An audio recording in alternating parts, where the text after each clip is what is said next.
And welcome to the special edition of Hannity. Tonight, for the full hour, we will be joined by a lively studio audience. They're here to help analyze what we're calling the Obama effect. In other words, how the president's policies have brought this country to a tipping point.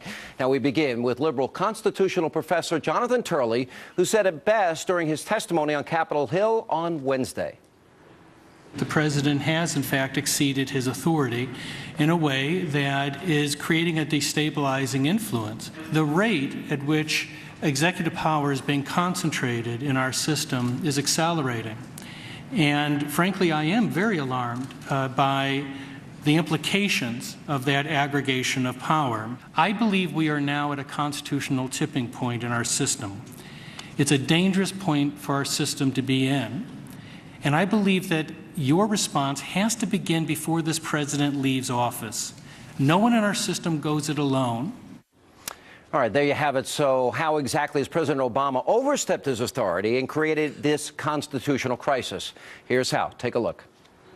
Protecting our First Amendment rights are vital to who we are. Attorney General Eric Holder defended the Obama administration's controversial contraception mandate. If they refuse the mandate, refuse to violate their First Amendment, refuse to violate their religious beliefs, and refuse to pay the fine, what consequences as an employer will Bishop Campbell face? After groups supportive of the Tea Party were harassed by the IRS, allies in Congress said today they want answers in action. Someone needs to be held responsible. Someone needs to be imprisoned. Someone needs to be prosecuted. The White House is also on defense over Holder's claim to Congress that he had never been involved in any possible prosecution of a reporter. The Attorney General himself signed off on labeling Fox's James Rosen a potential criminal co-conspirator. That is a chilling action against the news media. Now for a chilling story, no matter what your politics, the federal government wants to know how and why the news media select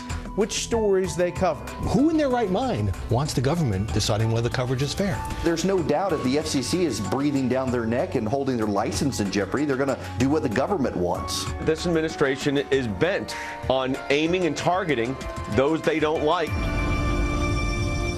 And we bring in our studio audience for reaction. How many think a tipping point constitutionally as this president overstepped his bounds? Hands up high.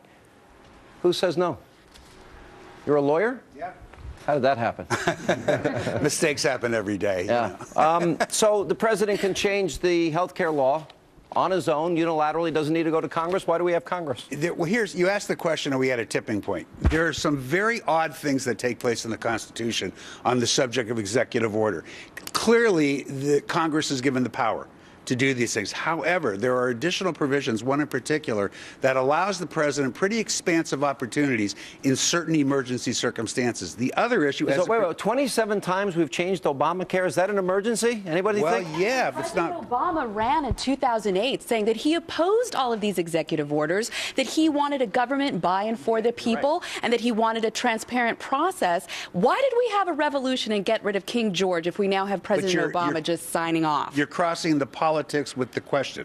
The question is, can he do these things? You're absolutely right. He did run against those things. You're absolutely right. Politically, it is a retreat. But when you get to the legalities of it, so far, he really hasn't come anywhere close to a constitutional crisis.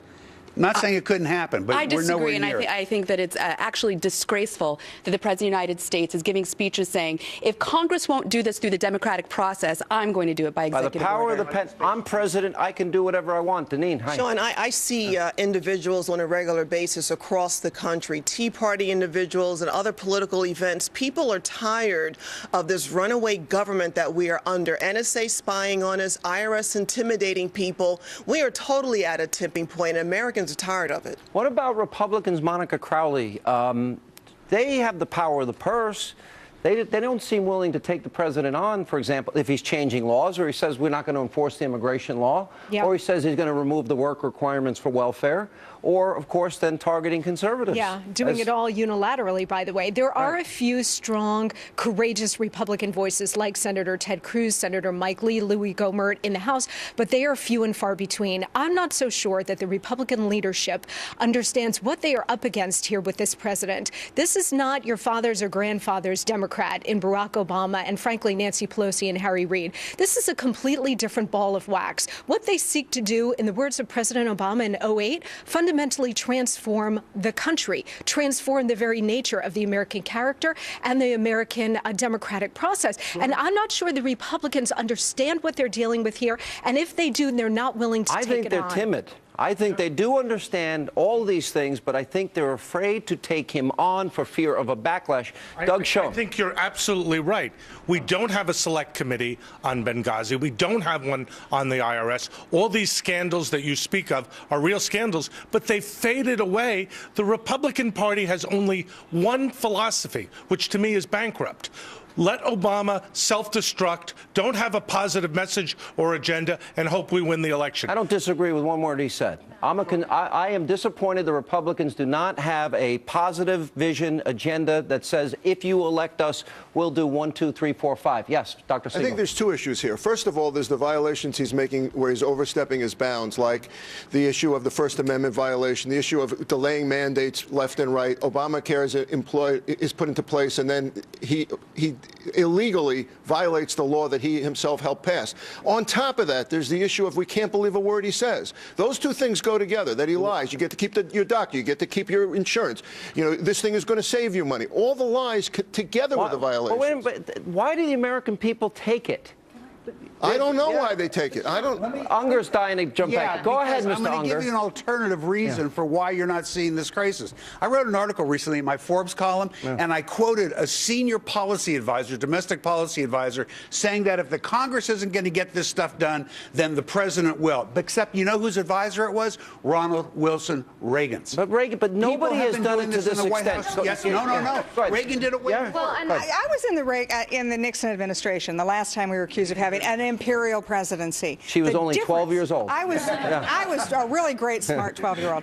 But the difference is the media was in a different place. The media criticized. The media took very seriously their job as the watchdogs of liberty. Now what do you have? The president does whatever he wants, and the media are like trained seals at the zoo, applauding everything he does. And that's why. But I think that's slowly changing it. But KT does point out that historically presidents have had a very adversarial relationship with the press and have tried to curtail freedoms and see where there's wiggle room to be able to try to keep everything as private as possible and control that message as much as they can. That's what they're doing. But why people don't care? Because they see that politicians in Washington don't hear their voice. They're about themselves rather than about the people. There's very few public servants, and Monica mentioned some, that are really in it for the people, and we need to elect more of those. Why have the Republicans, they seem to have made a decision, at least generally speaking, with the exceptions that Monica mentioned. They seem to have made a decision, don't rock the boat, let's get to the election. Exactly, because they want power. So that's they're what just this is as bad about. as the Democrats? Some of them are, absolutely. Some of them are? Yes. Yeah. Father Morris, hi.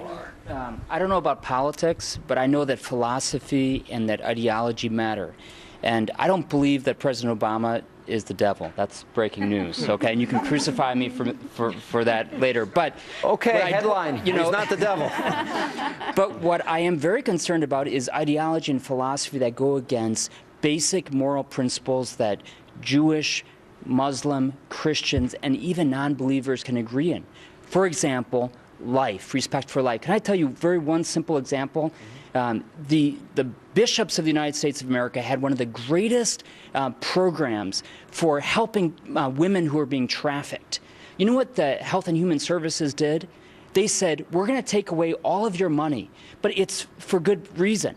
The reason is, even though you've been the most successful group in stopping trafficking of women, you're not offering them abortion. So you know what?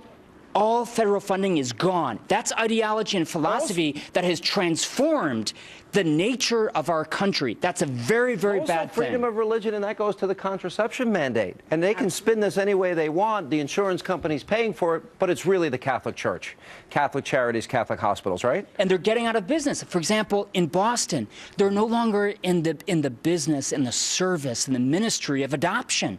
Why? Because unless they send children to gay couples, they no longer get any of the services. They're out of it. So in Washington, D.C., the same thing. All right, we're going to take That is a fundamental change in the way the United States of America operates as a country. We'll take a break. We'll come back and we'll continue. And coming up next tonight, right here on Hannity.